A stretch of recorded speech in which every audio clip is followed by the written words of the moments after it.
Hi, everybody. I'm Ian Gracie. I'm the Dean of Admission at Groton. Good evening. Tonight, we're really getting to the heart of the enterprise here. It's the Teaching and Learning webinar, a chance for you to hear from students and teachers about this business of life in the classroom and beyond, the relationships between teachers and students here at Groton. We encourage you to put questions about academics in the chat. I'm assisted tonight by Assistant Director of Admissions, Assistant Varsity Soccer Coach, Assistant Varsity Basketball Coach, Katie Kreider. And we have a terrific panel for you. Katie's going to be looking at your questions. She'll answer a few specific ones, and we will get to some bigger questions after we have a conversation of about half an hour. This program will last about 45 minutes. If there's still some questions at the end, Katie and I will hang out for a bit and try to answer as many as we can. But let's get to introductions. Could we begin with our students? Jasmine Garcia, will you begin, please? I surely will. Hi, everyone. My name is Jasmine Garcia. I'm from Los Angeles, California. I came to Groton in the third form, and I'm a prefect in an upper school dorm, but some of my interests include debate, mock trial, and music. She is a great bassist. Thank you. Rufus? Hi, I'm Rufus Seitz. I grew up in New York City and now I live in Southborough, Massachusetts. On campus, I'm a chapel prefect, a choir prefect. I work with the diversity and inclusion group as a prefect, and I run cross country. I'm a varsity crew captain in the spring. Thanks, Rufus. Robin? Hey, I'm Robin. I'm from Starksboro, Vermont. I saw we had another Vermonter in the chat. I'm a prefect in a second form dorm. I run geography club and sustainability committee here on campus. And I'm also a varsity crew captain. Thanks. Edric? I'm Edric. I'm from Beijing, China, and I run a third form dorm. So third form would be freshmen, good chunk of you guys. I lead a few clubs on campus, including economics club, computer science club, and Euro Challenge, which is kind of like an economics competition club. Yeah, Robin does that too. And then I'm also admissions prefect. So that's how we got on the panel. Folks, can we introduce ourselves? Ms. Leggett, could you begin, please? Sorry, I had to unmute. I'm Kathy Leggett. I have been at Groton since the fall of 1983. Makes me the oldest person on the screen practically. Yeah, I'm the oldest person on the screen, sorry.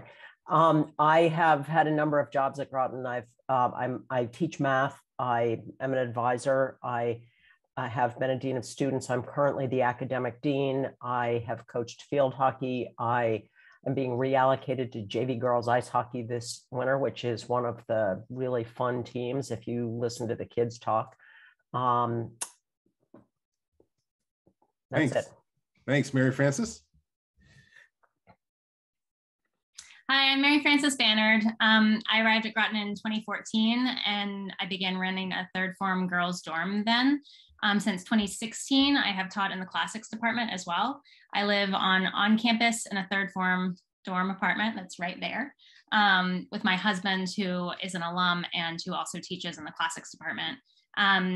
Here on campus, I coach cross country. I help advise the Groton Feminists. I work with diversity and inclusion, and I've helped backstage in the theater. And last winter, I got to coach winter running. And you help backstage with admissions in the winter too. And I help backstage with admissions in the winter. Thanks. Mr. Martinez? Hey everyone, I'm Joe Martinez. I'm part of the English faculty here and joined Groton in 2020. So I teach English. I'm the co-head coach of the varsity soccer team, the assistant coach of the varsity basketball team, and I run a dorm in 100 House as well. I also get to advise two clubs on campus, the Business and Management Club and the Investment Club. Edric, I see you smiling. Mr. Prokop. Hi, I'm Dave Prokop. I'm from Groton, Massachusetts, have been since the fall of 1999, which doesn't sound like so long after Kathy Leggett preceded me, but I teach in the science department. I teach physics. I coach the varsity boys squash team, and I've got some administrative duties with regard to academics, some helping working with Ms. Leggett here on student paths through Groton, and also a bit of teacher development here. My wife and I lived in the second form girls dorm when we first arrived at Groton. We've since moved out of the dorm. We have 2 daughters who are graduates, and my wife is also a graduate, so I am surrounded all the time. Thank you, everyone. Let's begin with a question that's really actually directed at the faculty. And that question is, why do you like to teach people at this stage of their lives, adolescence? Kathy, could you start? Sure. Kids this age are really fun to work with. They are probably nicer to us than they are to their parents, but generally speaking, they are enthusiastic, they are engaged, they are excited. I'm a math teacher. I throw a problem out and they pounce on it and go to work on it. One of the other things that I really love is watching kids work with each other in the classroom and teach each other. It's really fun to see what they can do with one another. That all carries over to other areas of the community as well. But since our purpose tonight is primarily academics, I'll stick with what happens in the classroom. It's just plain fun. Dave?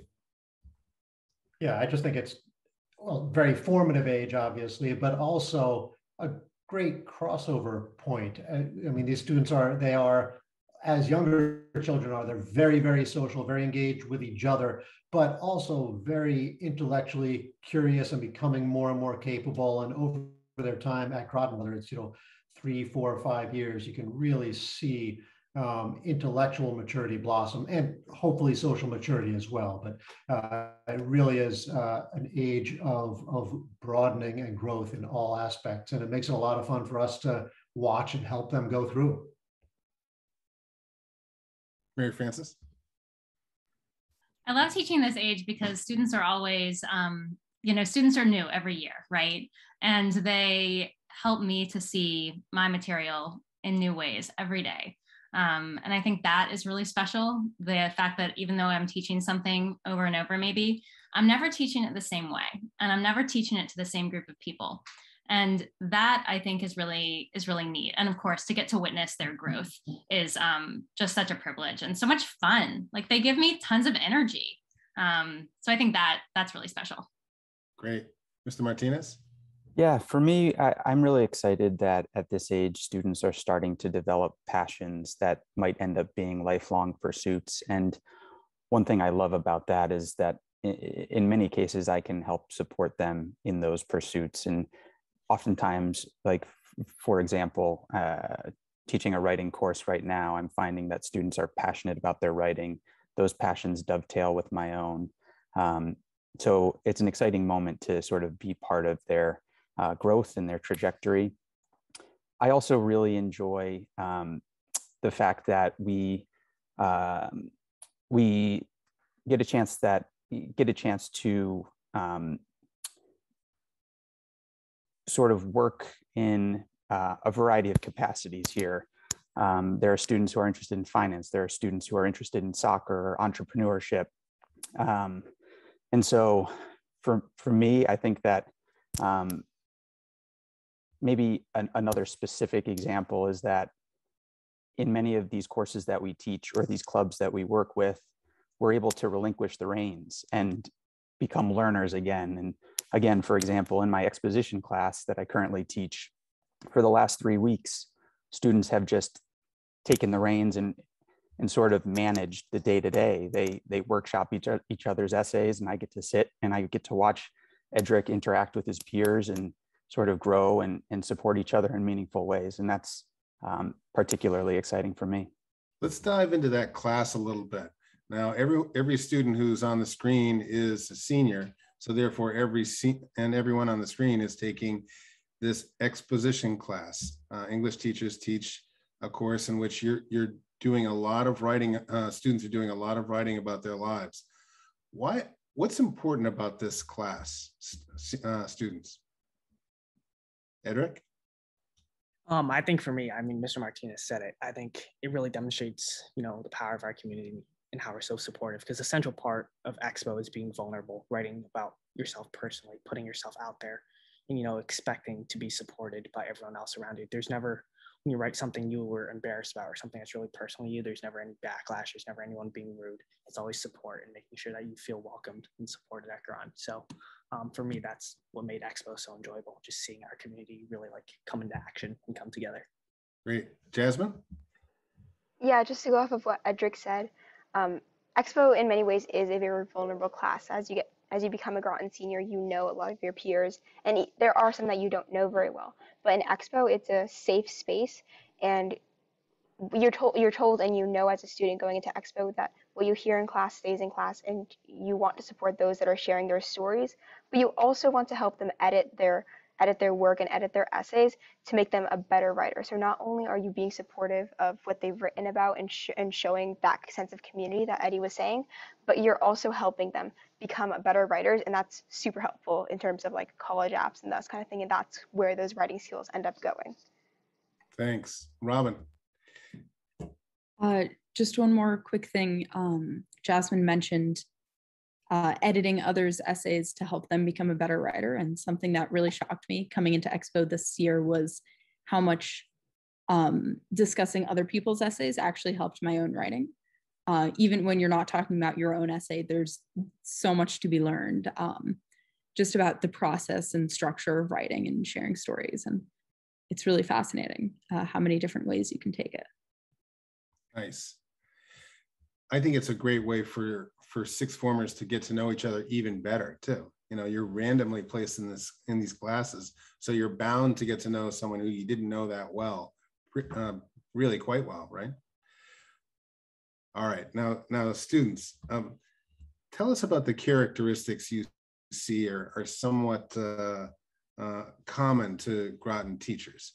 What characteristics do you see in these mentors of yours?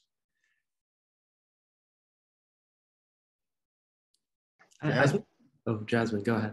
Oh, Rufus, go for it. I answered last time. Okay.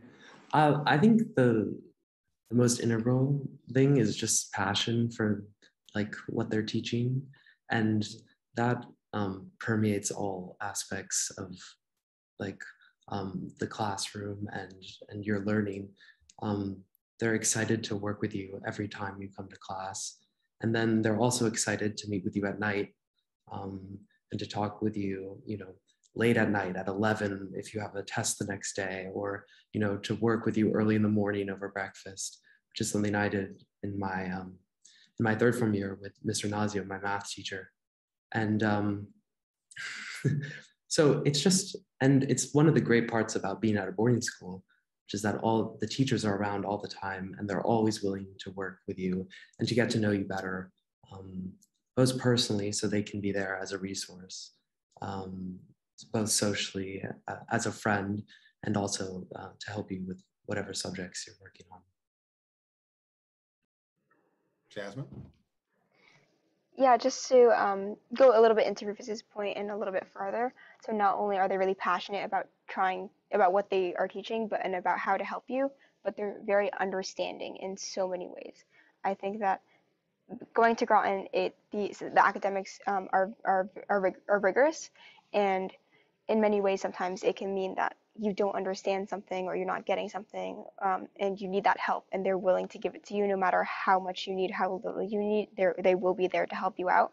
It also means that if there's something happening on the side that for some reason you can't do homework, you can't take a test one day, if you have a schedule that's not working out for you, that they're willing to make those adjustments so that not only are you understanding material, but making sure that you can get all the assessments in, and that on both ends is this going to be a good and a good comfortable relationship as a student and a teacher. Edric? Yeah, I just wanted to add on to that, saying, I mean, we have here. I've taken a class under 3 of them. I'm taking class under Miss Bannard, Miss Leggett, and I'm taking one under Mr. Martinez. And I mean, just adding on to what everyone says, all the teachers are so kind, so understanding. You almost like it's less of a hierarchy. It's more of, you're friends with teachers. Obviously, you have so much respect for everything they've accomplished and everything they're teaching you, but they're so accessible. And I think that really shines in the light with like Groton's tutorial program, which like when you become a senior and you've taken a good amount of classes, you know a good amount in a certain subject, you can ask a teacher to kind of like guide you one-on-one. So for example, a couple friends and I have asked Mr. Martinez to guide us in like a risk management class. And that's the kind of opportunities that teachers here have. They have so much knowledge and they're so kind and so willing and so passionate to teach you that they're willing to, take time out of their day to just teach you one-on-one and just have those conversations. That is definitely, a tutorial is definitely an add-on to a very busy schedule. But we do see a lot of tutorials taught every term. What are the benefits of a Groton education that are not always apparent when you're applying? Like what surprised you about Groton? And that's for students, but teachers can comment on this too. What might people not be thinking about in terms of what they can gain from coming to a place like this? Kathy? I think one of the things that has already been touched on is the fact that all of us have numerous jobs within the community. And we work with kids in so many different capacities. Kids get to know us, we get to know them, in whether it's in the classroom or on the field or in the dorm or in the dining hall. Kids, I don't know if kids recognize this before they arrive, but students at Groton become incredibly comfortable working with adults. And they take that and carry it on to college. I've had several kids report back who are in college saying, my professor has all these office hours. I'm the only one who ever goes. And it's really fun because I've gotten to know my professors really well. I know I learned that at Groton.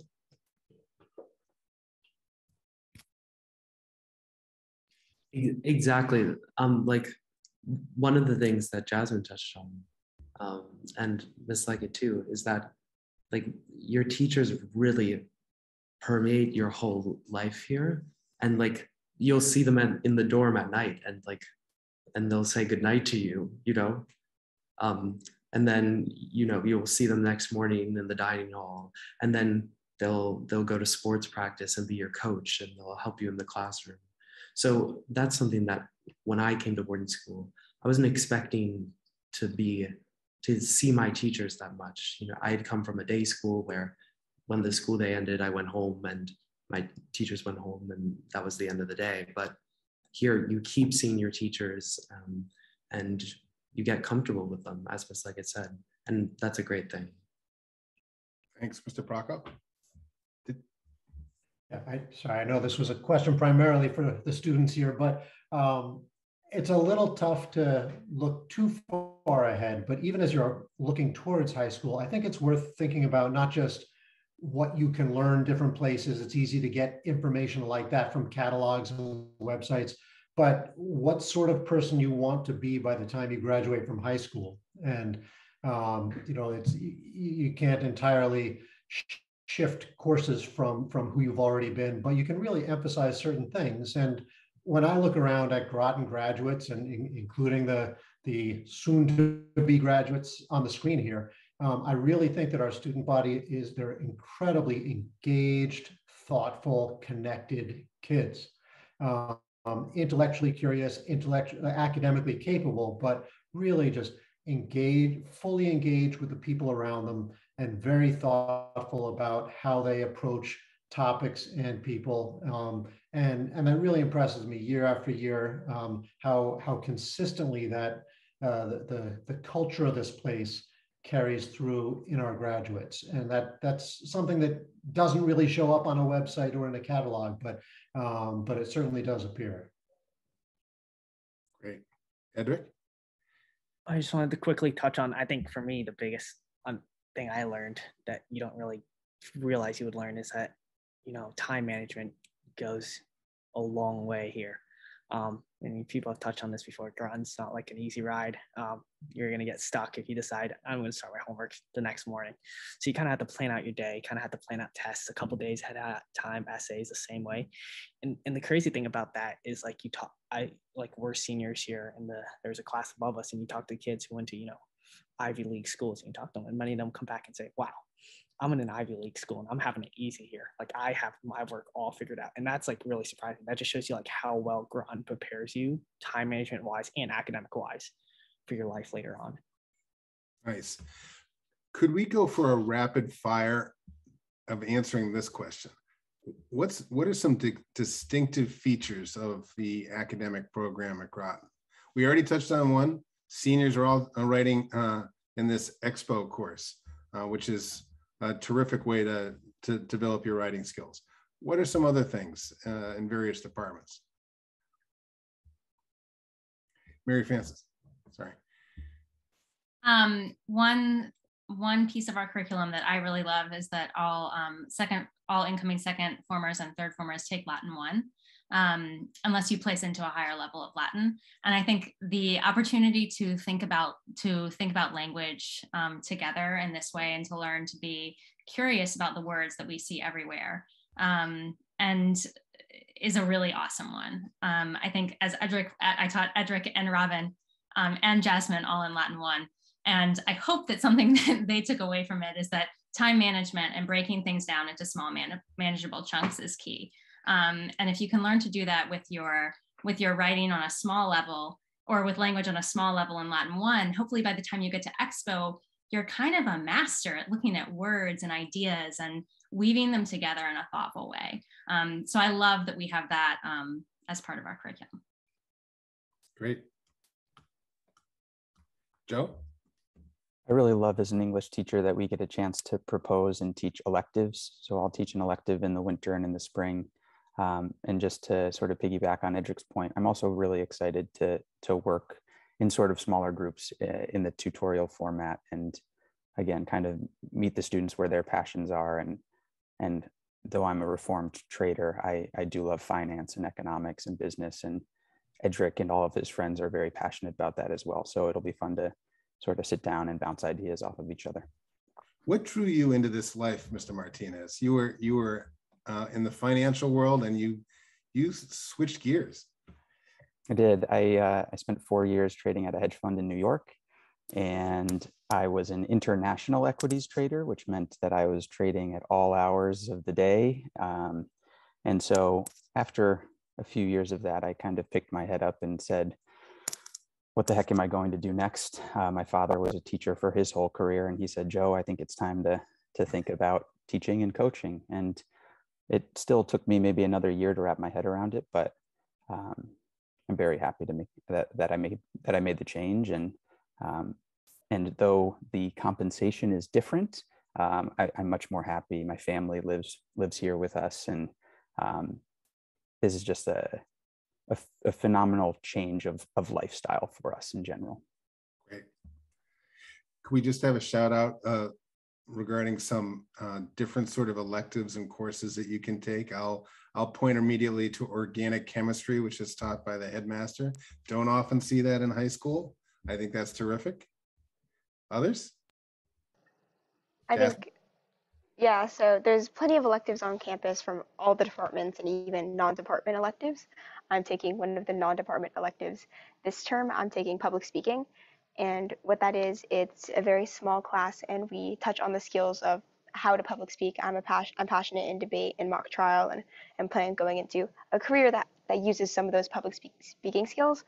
But one of the important things about that elective is that we have a final project called Speeches of Conviction, and it's a tradition that happens twice a year from the public speaking class, where students, where a limited number of students come in and they hear these insanely not only well-written and well-spoken, but personal speeches from seniors or juniors, that when I saw mine in third form, I was like, I want to be like that. I want to be able to not only speak like that, but to tell such a powerful story by the way that I'm writing and I'm speaking. And I just don't think you'll get a class like it anywhere else besides Groton. Nice. Robin, what's a course that you've had that just really stood out for you? Put you right on the spot.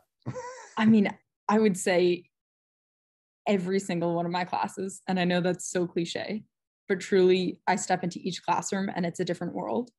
One that I'm taking right now that stands out to me is America and the Philippines. which is such a fascinating time period in this country's history, the beginning of its imperial exploits, and really a turning point. And as somebody who's definitely more STEM focused, as somebody who's like taken 2 science classes for multiple years in a row, it's really great to be able to come to this history elective, and it's an amazing topic taught by Ms. Wallace, who I had it back in 3rd form. So it's kind of like coming full circle with that. And it's just like really a different world from most of the rest of my academic day. And I love it. Yeah. Mr. Prokop, could you tell the audience about GRACE? What is GRACE? Sure. GRACE it stands for Groton Accelerate, Challenge, Enrich. It's a summer academic program for students between 9th and 10th grade, and only for students who are coming into 10th grade, for Groton students. It's totally voluntary, 4 weeks of academic enrichment, sort of firming up a foundation for the next course, or for some students jumping ahead in courses. I think it says a lot about our student body, in fact, that it is completely optional. But last year we had close to half of the rising 10th grade attend. Students take just 1 or 2 very intensive classes, so they can really immerse themselves in just 1 or 2 subjects at a time. By doing that, they get a lot done. And it also has a much more flexible schedule than the school year. So we have a lot of outings. There's, go whitewater rafting and go to the beach and things, try to take advantage of summertime too. But the focus is really academics, and it becomes a great little subset of the class who comes and digs into things together. Thank you. Ms. Leggett, we've been through something somewhat tumultuous with this pandemic, and Groton did make some changes, some adaptations. Could you tell folks a little bit about some changes that we've made at Groton academically? Sure. Of the less interesting, we've probably written a new schedule 4 times in the last 18 months that all of which we've used. The biggest change was as we looked to the last school year, we capped everybody's course load at 5. This is complicated for somebody like Robin Huntington, with whom I have had a million conversations about why she can't take the 10 courses every year she wants to. But we capped courses at 5. So kids had to make some really serious decisions. The 3rd formers, particularly in the past, have always come in taking 6.5. They've taken English, math, Latin, a world language, sacred traditions, a science, and some art. One of the really tough things last year was cutting all of the credit art classes. We came up with all kinds of opportunities for kids to do art in a non-credit kind of a way, but students did have to make some decisions about what they did or did not take.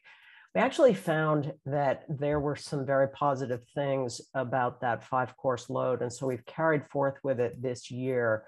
Certainly with the 3rd form, we've reintroduced art. I'm spacing on the number that I told the faculty at our opening faculty meetings. We have about 100. I think we have about 136 kids taking art for credit this year, in comparison to 12 last year. So that was a big plus. We, as Mary Frances said, the incoming lower schoolers, 2nd and 3rd formers, all take Latin. They had to make some decisions about a world language or science or sacred traditions. We're in the midst of a pilot program, which some people feel incredibly positive about, and some people want us to go back to what we've had in the past. I think one of the toughest parts about this year was that for kids who are accustomed to taking 6 courses, they had to petition to take 6 this year. And we had about 45 petitions returning students, and we did not accept most of them. We may well accept some more for the winter or the spring, but we had some really good reasons for doing it. The college office is very clear that sixth formers have a tremendous amount of work in the fall term between learning how to be leaders, which is a big thing at Groton, whether you're being a prefect in a dorm or a captain of a team or running a club. Between learning how to be a leader and applying to college, that probably takes more time than a course does. We accepted very few of those petitions. I expect to see a whole lot more at the end of the fall for the winter. But this has been a fascinating process to see what the pandemic has done for us. We've come up with some really good changes, and we've come up with some changes that we're spending a lot of time thinking about whether we're doing the right thing. Students, could you tell us a little bit about your experience of going through this pandemic academically? I mean, we always think about all the other things, but have you had to make any academic changes? Any thoughts? Robin? So for me, although this 5-course limit is devastating, it actually has helped me. I went into the pandemic with 6 classes in an art, and with like my specific class choices, pretty much everyone told me that I should not be doing that. And yet I was interested in everything. And of course, life is all about making decisions of what you can dedicate your time to. And I think capping classes at 5 actually does help you to have time to focus in on certain things, even if it means you lose a little bit of what you're truly passionate about. So I, for instance, had to drop 2 terms of math last year in order to take electricity and magnetism with the 5-course limit in the pandemic. But I absolutely loved it, and it allowed me to spend more time on those things. And honestly, just talking to teachers outside of classes is such an amazing thing about Groton, and it gives you more time for that, and you can learn so much through that. Jasmine, did you have something to add? Yeah, sort of like Robin was saying, first of all, because of the pandemic and then the 5-course limit, I had to make some very serious decisions about what classes I thought I was going to be more passionate about versus others I didn't think I was going to be as passionate about. But more than that, it was also being in a pandemic and having to do schooling for some amount of time on the screen just showed how much Groton community is such an integral part of our life, where it was that I was so sad for when I was like in spring term in 2020, like alone in my house, like with my sister doing also classes, but just like I couldn't see any of my friends. They were like scattered all across the globe, and I was like, I could FaceTime you, but we have like a 12-hour time difference, so it's kind of awkward. And it just means that it got me so excited when we were on campus. And like when we were on campus, even though it like wasn't really contact, the first thing I wanted to so badly go do was hug them, but I just had to wave hi.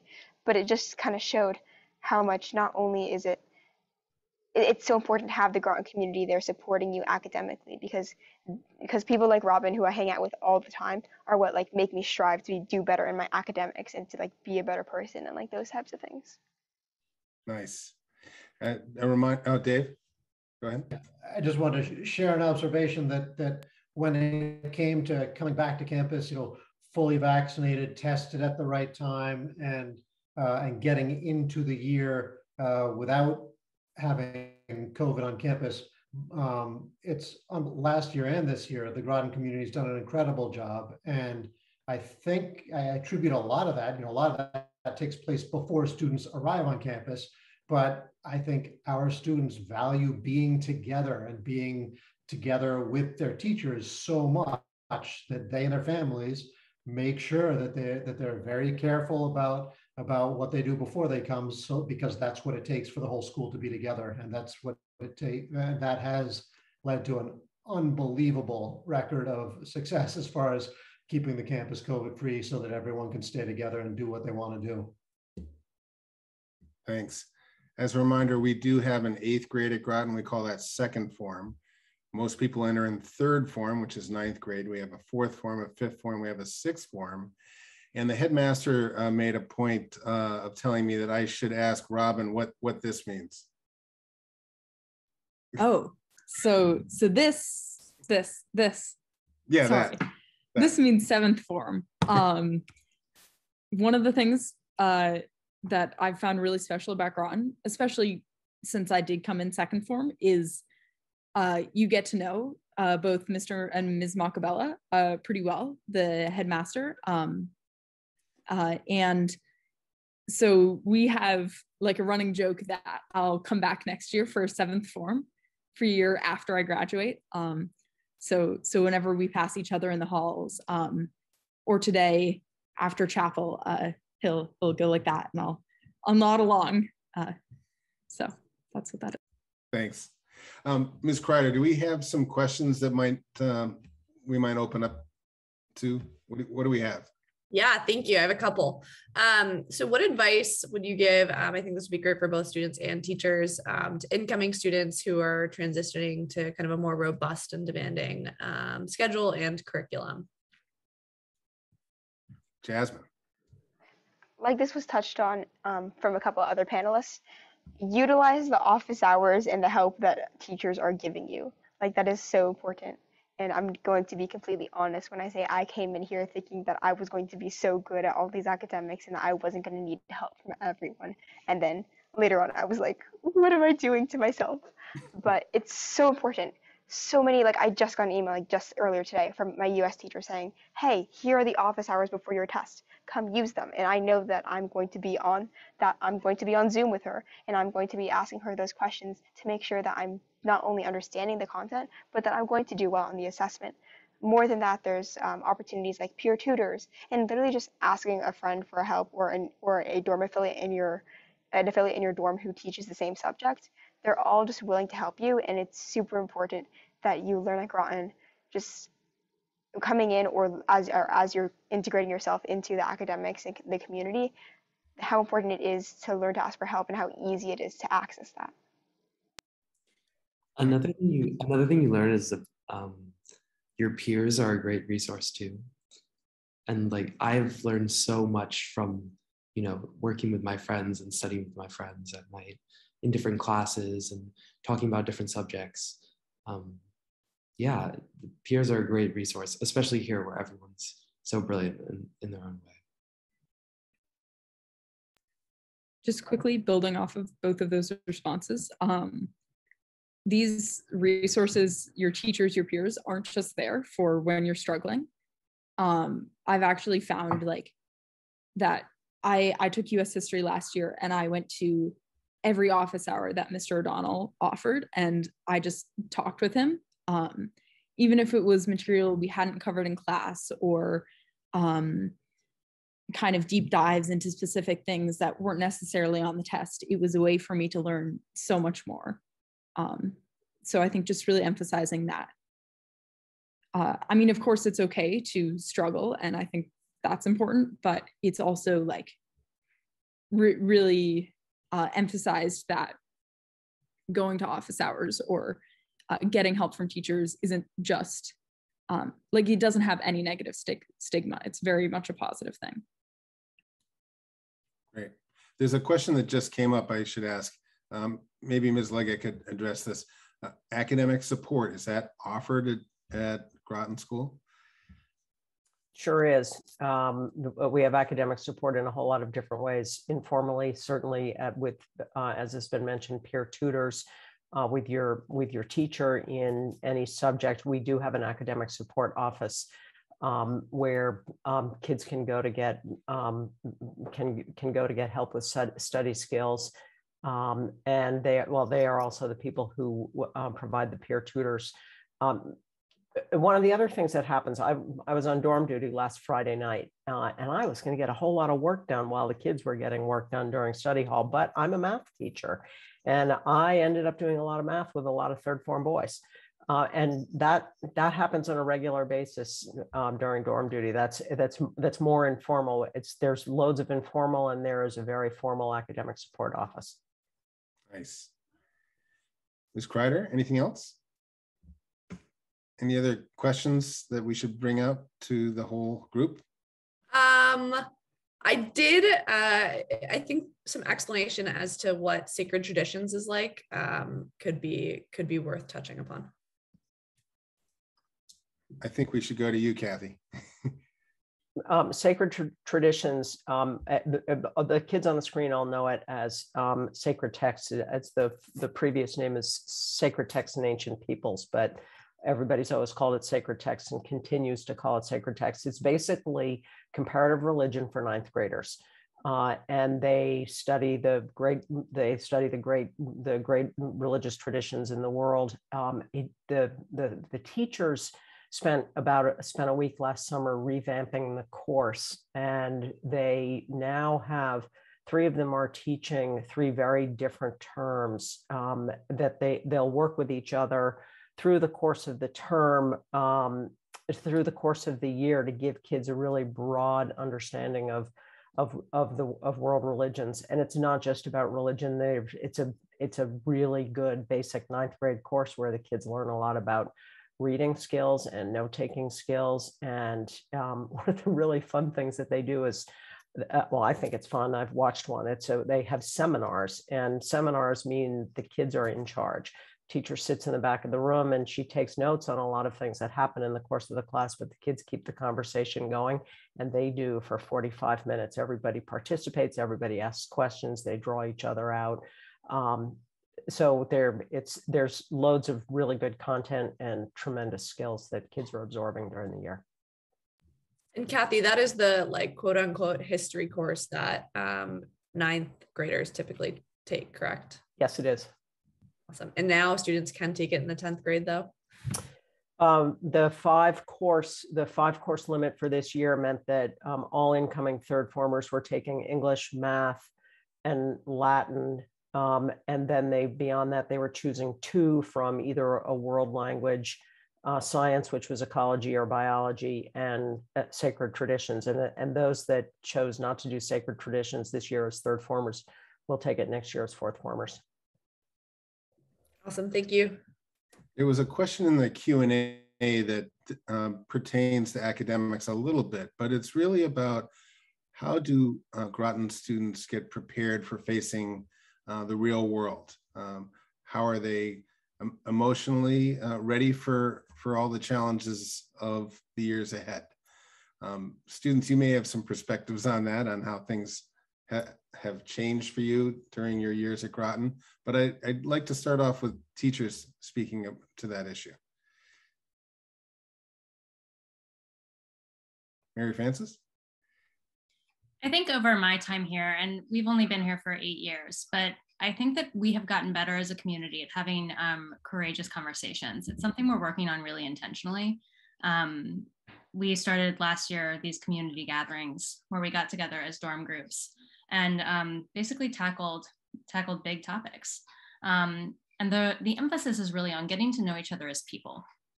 And the idea is that if we can get to know each other as people, in the dorm, in the classroom, on the field, in the theater, we're going to have a much richer community, and we will be better prepared. Our students will be better prepared to go out into the world, and we as faculty and staff members will be better prepared to engage with young people. So I think that is one really positive change I have seen. I think Mr. Macabella is instrumental in this, as is our Director of Diversity and Inclusion, Ms. Sendas. They have really pushed us, and I think that has been wonderful. And I think that, as everyone has said, the personal connections, I've never worked in a place where the connections run this deep, and that is pretty amazing. When the highlight of my year is when the 2 students I taught remotely last year appeared in my dorm, and I saw them for the first time, and it was, honestly, it's one of the best things that happened to me all year, because I'd seen them on Zoom all year, and it was so nice to see them as people, as real people who are here. And I mean, they were here last year, but this was special. Nice. I'll just add one thing that I think that Groton students leave Groton with a real sense of confidence that they've earned. They've been through a rigorous academic program. They've taken on a lot of different challenges, and they feel like they can really handle things.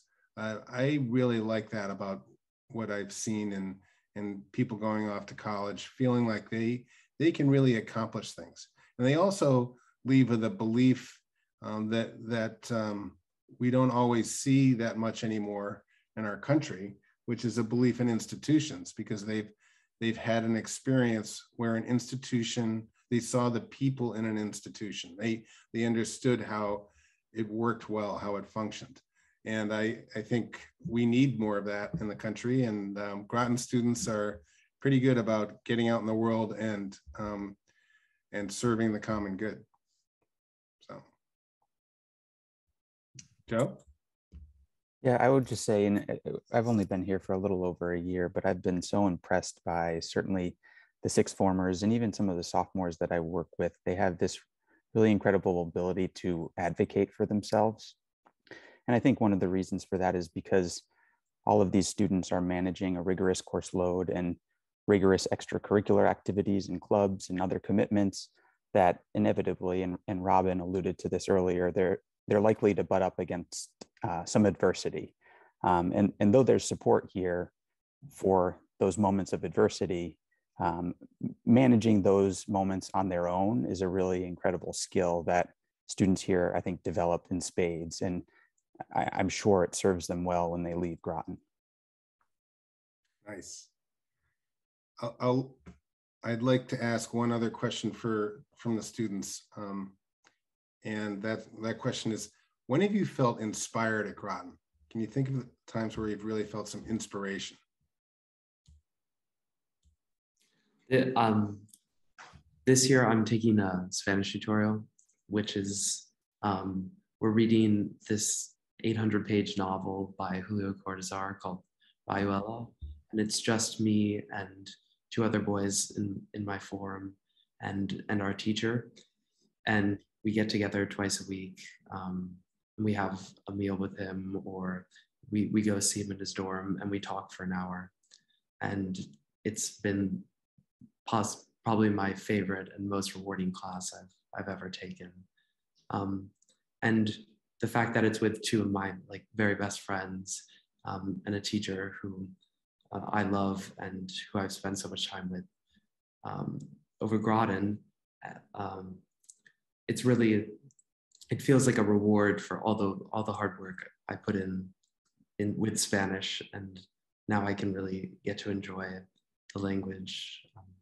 So that's inspiring for me. Nice. Edric? Oh, on a pretty similar note, I'm taking a tutorial with the teacher here called LV. Kind of walks around in sandals, bucket hat, short sleeves, cargo pants, all seasons, even if it's snowing outside. It's kind of his thing. I think for me, he's been a real inspiration, kind of just like his attitude towards things. He's always so optimistic.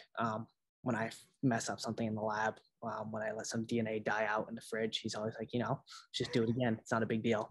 And that for me kind of has guided my ground experience. I kind of just picking myself up every single time I bump into a challenge and just kind of keep persisting, kind of keep going, and kind of just falling back on my friends, falling back on the support that's here. And I think that's kind of an attitude that he kind of guided me through and kind of taught me.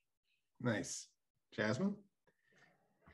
So at Groton, we have a tradition called, what I'd say it's morning chapel. And so every 4 mornings of the week, we go as a school into our chapel at 8 a.m. and we listen to a speaker. And most days of the year, it's a senior that's speaking.